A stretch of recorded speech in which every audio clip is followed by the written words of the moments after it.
5 साल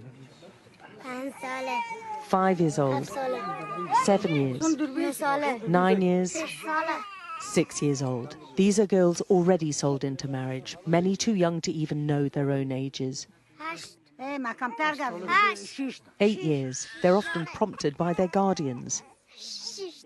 6 years, the husbands they'll go to are a decade or more older. The last to talk is 5 years old.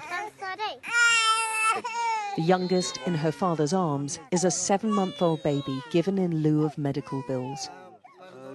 The girls have no say. This in one of Afghanistan's poorest villages.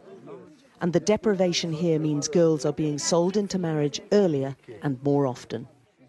There's not enough room in the tent for all the parents who want to show us their young daughters they've sold. We don't want to sell them, she says, but we're poor and we have to eat.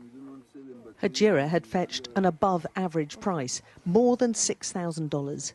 Then she got injured, and the deal was called off. I'd already sold her to a family, her father tells us, but they brought her back when she got injured and said they couldn't take care of her, so I never got any of the money.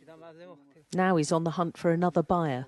Once final payment's made for his eldest daughter, she'll be sent to her new family.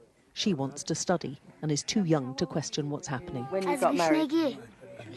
My father sold me because we're poor, she tells us.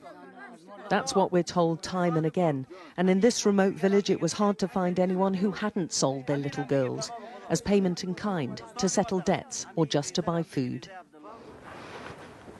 Some of the villagers are now living in tents after an earthquake a few days earlier, which has reduced to rubble what little they had. You can see all the house has fallen down, all the exterior walls have fallen down. And the 2 children sleeping there died. These people were struggling before, but nearly 6 months after the Taliban took control, the country's economy is collapsing. And those like Gulsha, who thought life couldn't get any harder, are telling us it can and just has. She sold her 2-year-old girl, Satera, who she was still breastfeeding.